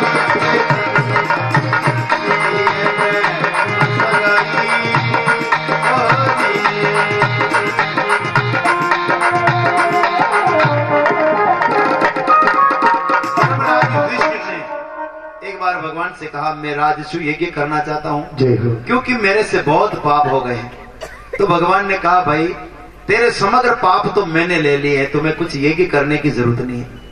तो धर्मराज रोने लगे, प्रभु मैंने सुना है आप कुछ लेते हो उसको अनंत गुना करके वापिस देते हो, तुम्हारा सब पाप आप ले लीदा तो पासा वहां अनंत गुना कर दोला, तुम्हारे तो सब पीढ़ियां ही नष्ट भी जाएगा। तो प्रभु मैं चाहता हूं एक अश्वमेघ यज्ञ करूं और उसके समग्र पुण्य आपको अर्पित करूं। तो भगवान ने कहा ठीक है भाई। जब राजसूय यज्ञ का प्रारंभ हुआ, शुभारंभ हुआ, तो भगवान ने सेवा रखी कि जितने भी ब्राह्मण आएंगे उनके चरणों को मैं धोऊंगा और झूठी पतलों को मैं उठाऊंगा। रसोई परोसने का काम भीम को सौंपा गया, क्योंकि परुगारी करवा विनीश बेवड़ा महाराज जो खुद संतुष्ट तृप्त भी नहीं में, जो दो पूड़िया खाई वो भेजा वो दूसरे भूखे मारे पड़े। तो पुरस्कारी ऐसा आदमी हाथ करावनी जो साली पसा गुलाब जामु तो खाईसा, वो 10 गुलाब जामु कोई बैठो था एक दान रखी दे लगलो खबर नहीं गई 10 में गई मैं तो साली खाता। तो परुगारी पी में होपी महाराज। और दुर्योधन को काम सौंपा दक्षिणा देने का, तो उसके मन में ईर्षा थी, तो 100 देना जटे 500 देवा लगो कि राज खजाने से धन खत्म हो जाएगा, तो ब्राह्मण इन पांडवों को श्राप दे देंगे। लेकिन ये बात भली भांति भगवान जानते थे कि दुर्योधन के हाथ में ऐसी रेखाएं पड़ी हुई है कि जितना वो देगा उससे 5 गुना ज्यादा खजाने में बढ़ जाएगा। पर वीडियो खबर नहीं, या भगवान ही जानता। वो 500 दे रहा है तो उधर 2500 खजाने में बढ़ रहे हैं।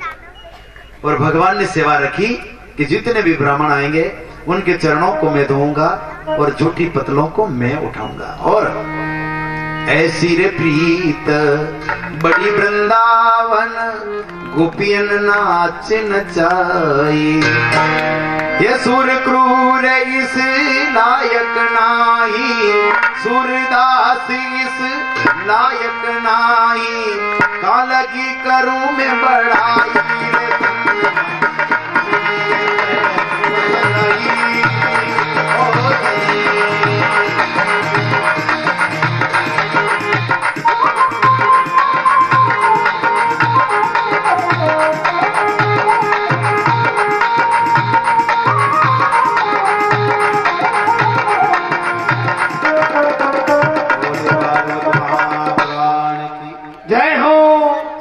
बोलिया हे राजन, युद्ध ने टाळवारो प्रयास द्वारकानाथ खूब कीधो, लेकिन दुर्योधन नहीं मान्यो आणि कारण युद्ध व्यो।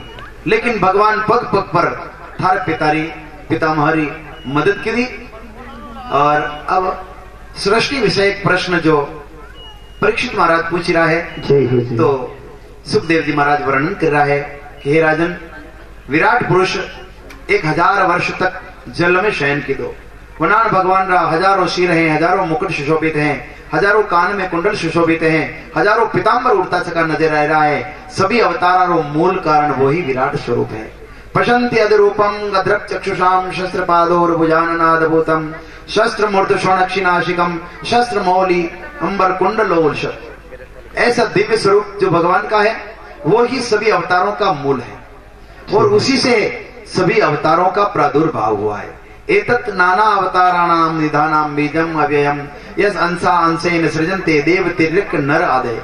देवता, पशु पक्षी, मनुष्य, राक्षस सभी का प्रादुर्भाव यहीं से हुआ। भगवान के नाभि से एक कमल का प्रादुर्भाव हुआ और उस कमल में ब्रह्मा जी का प्राकट्य हुआ। ब्रह्मा जी ने अपना आधार क्या है पता लगाने के लिए हजारों वर्ष तक उस कमल नाल में प्रविष्ट हुए, पर आधार नहीं मिला। पुनः उस कमल के फूल पर आए, चारों तरफ देखा तो ब्रह्मा जी के 4 मुख हो गए। फिर आकाशवाणी सुनी कि तप करो, तो ब्रह्मा जी ने 100 वर्ष तक तप किया। फिर भगवान नारायण उनके सामने प्रकट हुए और कहा, हे ब्रह्मा, मैं तुम्हें वो तत्व बता रहा हूं जो आज दिन तक मैंने किसी को नहीं बताया। उसका सहारा लेकर तुम सृष्टि का निर्माण करो। और फिर 4 श्लोक भागवत के जिसमें 10 सर्ग हैं, वो 4 श्लोक ब्रह्मा जी को सुनाए, जिसे चतुश्लोकी भागवत कहते हैं। अहम मेवाश मेवाग्रे नान्यत यत सदसत परम पश्चादम यदि तच्चयो वशिषेत स्वस्म्यहम ऋते अर्थ यत प्रतीयत न प्रतीयत चात्मनि तद विद्यादात्मनो मायाम यथा आभासो यथातम यथा महांति भूतानि भूतेषु चावचेष्वनु प्रविष्टान्य प्रविष्टानि तथा तेषुं तेष्वम एतावदेव जिज्ञास तत् जिज्ञासुना आत्मनः अन्यतिरिकाभ्याम यत्सात् सर्वत्र सर्वदा। भगवान ने कहा, इस सृष्टि में जब कोई भी नहीं था तब भी मैं था। ये सृष्टि नजर आ रही है, इसमें भी मैं हूं, और जब कोई नहीं रहेगा तब भी मैं ही रहूंगा। मैं ही सत्य हूं, मैं ही अविनाशी हूं। और ब्रह्मा को आदेश दिया, ब्रह्मा तुम सृष्टि को बढ़ाओ। और आज्ञा मानकर ब्रह्मा जी ने जब सृष्टि बढ़ाना चाहा तो 4 मानसिक पुत्रों को जन्म दिया, सनक, सनंदन, सनातन, सनत कुमार। इनको आदेश दिया, तुम सृष्टि को आगे बढ़ाओ, तुम ग्रस्त जीवन में जाओ। पर इन 4 ऋषियों ने कहा, हम तो ब्रह्मचारी ही रहेंगे, हम तो भगवान का भजन करेंगे। तो ब्रह्मा आया, क्रोध से उनके दोनों बाहों के बीच से एक रुद्र प्रकट हुआ। वो रुद्र जोर जोर से रोने लगा। नीलमणित लोहित श्याम वर्ण का एक बालक जन्मा, वो जोर जोर से रोने लगा। ब्रह्मा जी ने उसका नाम रुद्र रखा।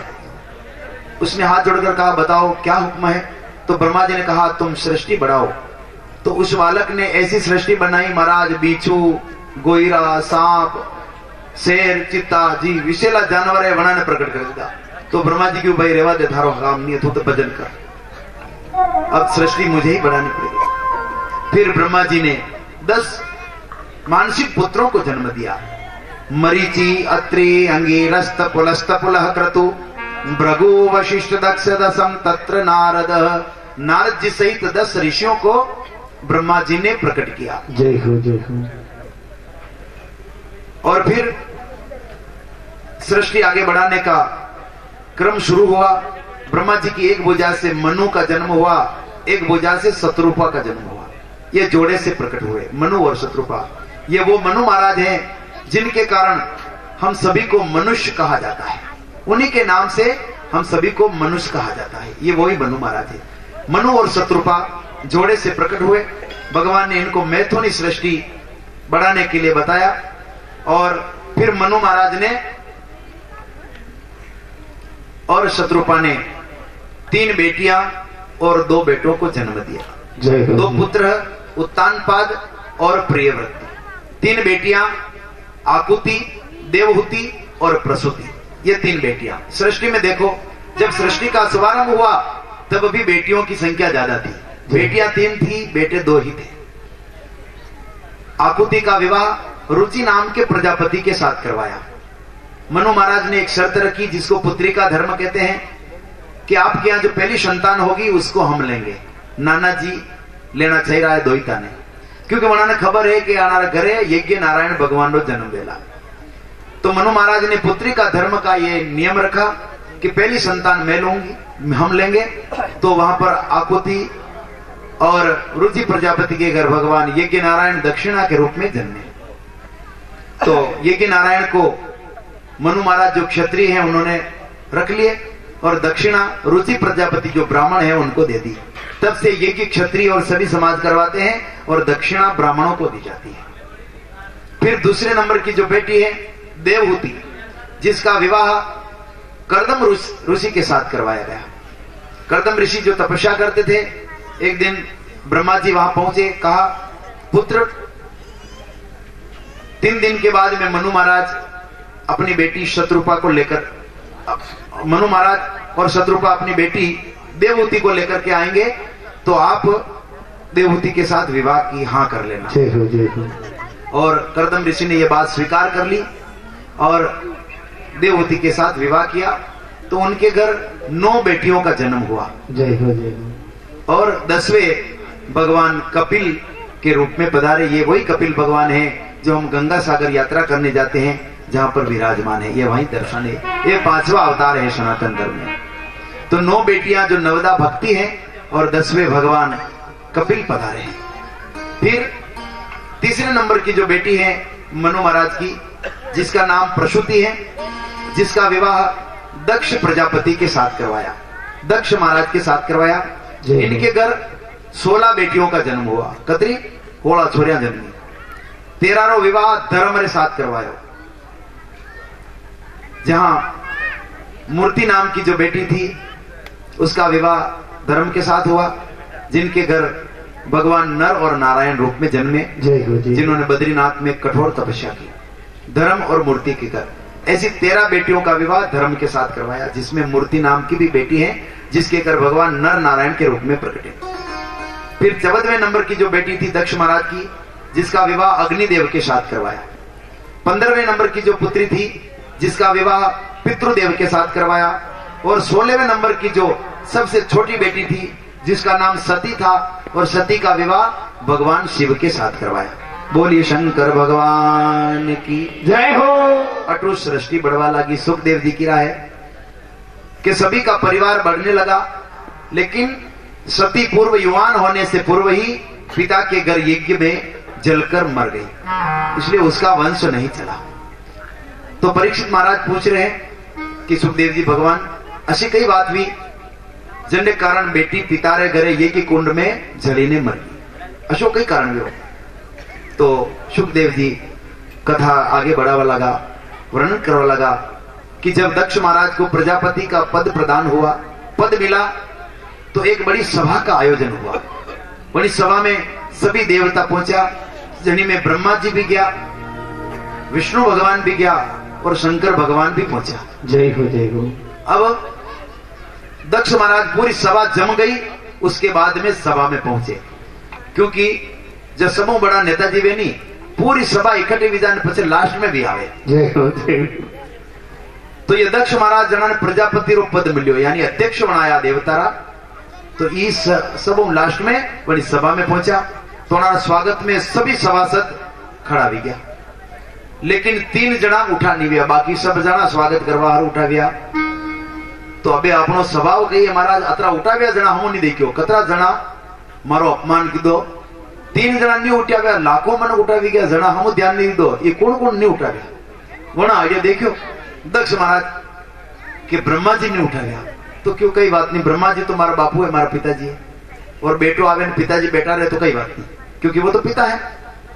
फिर विष्णु भगवान ने उठा तो कई बात नहीं, विष्णु भगवान मारा दादाजी है, क्योंकि विष्णु भगवान ने नाभि ब्रह्मा जी रो प्रादुर्भाव हो, तो ये तुम्हारा दादाजी है, दादाजी नहीं उठा गया तो कई बात नहीं। लेकिन यो शिव, यो शंकर क्यों नहीं उठो, यो तो मारो पामणो है, ये तो मेरा जवाई है, इसने मेरा अपमान किया है।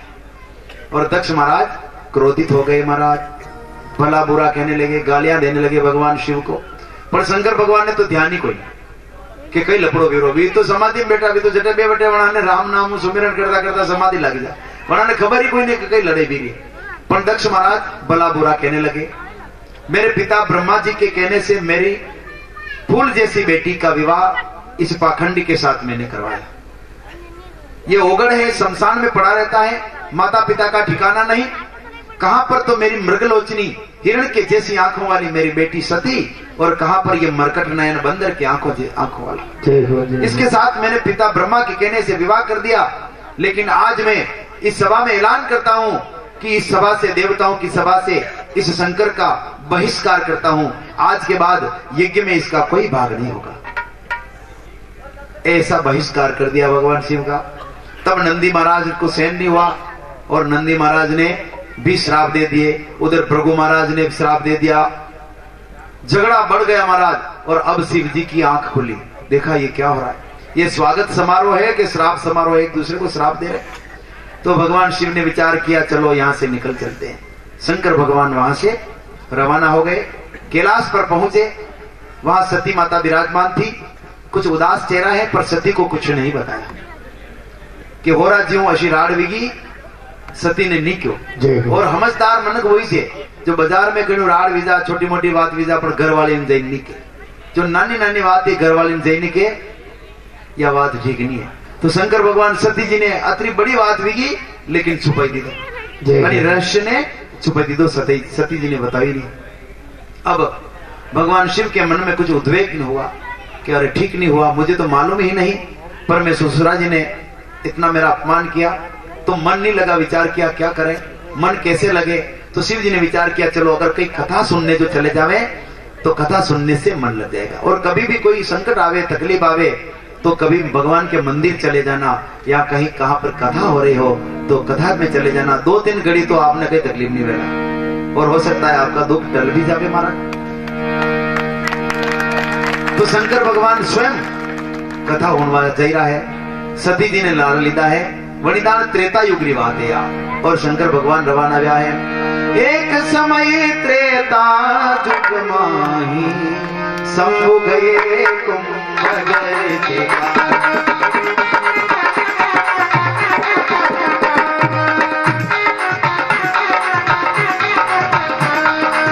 संग सती जग जननी भवानी पूजे मुनि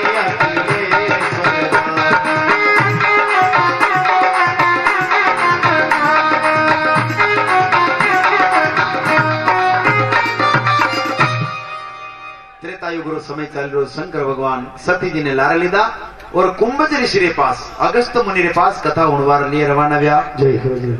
तो संग सती जगत जननी भवानी लारे कने लीधा।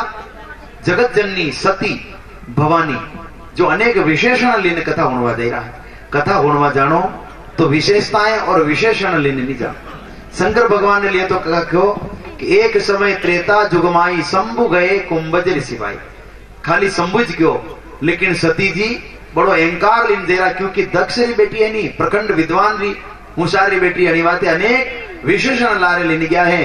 तो उनके लिए तुलसीदास जी ने लिख दिया संग सती जगजननी और भवानी, 3 विशेषण लेकर के गई है। और जैसे ही पहुंचे कुंभज ऋषि ने इनका आदर किया। अरे अखिलेश्वर आए हैं, पूरी चराचर के स्वामी आए हैं। तो सती जी के और भगवान शिव के चरणों को कुंभज ऋषि ने धोया है। और जैसे चरणों को धोया तो सती जी के मन में संशय हो गया कि जी कथा वांसवा वाला महाराज अपना पग धोई रहा है, ये कथा होना वाला अनो मतलब ये चापलूसी कर रहा है, महाराज के जाने कोई नहीं। सती जी के मन में संशय हो गया। और ये संशय आत्मा विनश्यति, जो संशय करता है बात बात पर, वो आत्मा एक दिन विनाश को पामती है महाराज। कथा सुनी पर सती जी का मन कथा में लगा ही नहीं। केवल भगवान शिव ने ही कथा सुनी तो तुलसीदास जी महाराज ने सती जी का नाम लिस्ट से ही काट दिया महाराज। सुनी महेश परम सुख मानी राम कथा मुनि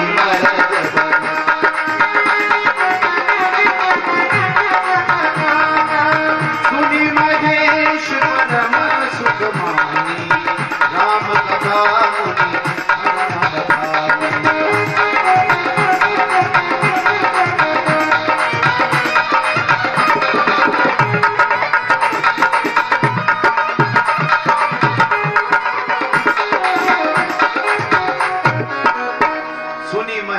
परम सुख मानी। तुलसीदास जी ने लिखा केवल महादेव जी ने ही कथा सुनी। और तुलसीदास जी भगवान की जो लिस्ट बनाते हैं भक्तों के नाम की, उसमें भक्तों का ही नाम लिखते हैं। जिन्होंने कथा सुनी उनका ही नाम लिखा। सती जी का भी नाम काट दिया। बोलो जगत की जननी है, जिन्होंने कथा नहीं सुनी तो उनका नाम ही नहीं लिखा, केवल शंकर भगवान का ही नाम लिखा। सुनी महेश परम सुख मानी, सती का नाम ही नहीं लिखा। कथा सुनकर शिव और सती जब रवाना हुए तो शिव जी मन में बड़े आनंदित हैं, विचार कर रहे हैं। जिनकी कथा सुनकर के नेत्र, जिनकी कथा सुनकर के कान तो धन्य हो गए, अगर उनके दर्शन हो जावे तो नेत्र भी धन्य हो जावे। और वो त्रेता युग का समय चल रहा। दंडक वन से भगवान शिव और सती निकले। उस समय रामावतार हो चुका था और सीता जी का हरण हो चुका था। लक्ष्मण और राम जानकी को ढूंढते ढूंढते खग मृग से पशु पक्षियों से पूछते हो जा रहे हैं। और वहां पर राम जी का दर्शन किया है तो शिव जी ने दूर से प्रणाम किया, जय हो सच्चिदानंद। सच्चिदानंद कहा। और सती ने पूछा कि यहाँ पर आपने सच्चिदानंद किसको कहा? तो भगवान शिव ने कहा, देवी वो मेरे इष्ट देव हैं, अभी लीला कर रहे हैं। सती को मन में विश्वास नहीं हुआ। कहा आपके इष्ट देव जो पत्नी के वियोग में रो रहे हैं? भगवान शिव जी ने समझाया, देवी वो लीला कर रहे हैं और वो असली रोज नहीं रो रहे हैं, वो केवल दुनिया को बताने के लिए रो रहे हैं, ऐसा विलाप कर रहे हैं। पर सती मानी नहीं। असे दो जना स्टेशन पर उभा, रेलवे स्टेशन पर। जय हो जय हो। एक जना पत्नी पियर जई रही, उन्हें पहुंचाव आयो, आंखा में आंसू भरिया चका, रो तो चको, बोलियो ध्यान जाचे घर वाली क्यों था नहीं हुआ तो नहीं जाऊं। नहीं तू जा, मुझ सब काम कर लू, ला रोटी बने लू, ढामड़े माजे करूं, कसरे कर लू, तू जा रीते 15 दिन आवरे आगत कर्म थी। देखो कहा कि नकली रोज रोई रो, वो तो देखी रो अबे साता में रोला। बड़े उबो भाई एक आदमी और रोई रो। बड़े पूछो कि थूका रोई रो। बड़ी पूछो थी का रोई रहा कि मारा घरवाली जाई रही है, तो दजू रोई रो। बड़ी को जनी ट्रेन में थारा घरवाली जाई रही, बड़ी ट्रेन में हमारा घरवाली आई रही है, रोई रो। तो भगवान राम तो डोंग से रो रहे पाखंड, ये तो लीला है भगवान की। तो सती जी ने कहा ऐसा है तो मैं परीक्षा लूंगी। और सती जी परीक्षा लेने के लिए रवाना हुई। महादेव जी ने समझाया पर सती जी नहीं मानी महाराज। तो शिव जी मन में विचार कर रहे हैं, वही सो राम रचिरा था, आतरी तरक बड़ा।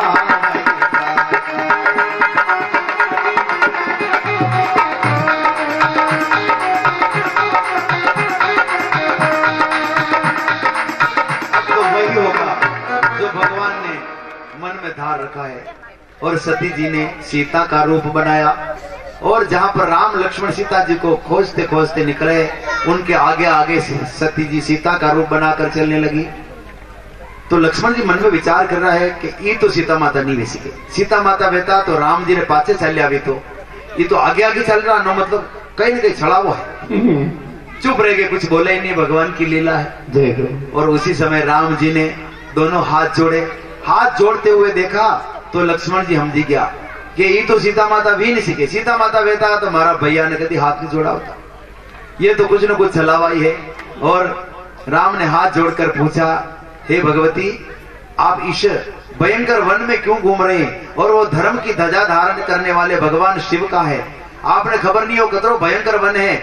अनि वन में हमारी पत्नी ने कोई चुराई नहीं लीन पर क्यों थाने कोई चुराई लेने पर जाला तो बड़ा बाबा जी ने रोटा कौन दे लाटे कहां फिर रहा हो एकला। जय हो जय हो। और उसी समय सीता जी के रूप में सती जो थी समझ गई और आंख मूंद कर बैठ गई। और जब आंख खोली तो अनेक राम लक्ष्मण सीता का दर्शन किया। फिर आंख बंद की और दौड़ती हुई पहुंची शंकर भगवान के पास में। शंकर भगवान ने कहा, देवी तूने परीक्षा ले ली, तो एक तो भगवान की परीक्षा ली और एक झूठ बोल गई, 2 गुना हो गए सती जी ने। भगवान शिव पूछ रहे, सती तूने परीक्षा किस प्रकार से ली? तो सती झूठ बोल गई और कहने लगी, कछु न परीक्षा लीन गोसाई कीन प्रणाम।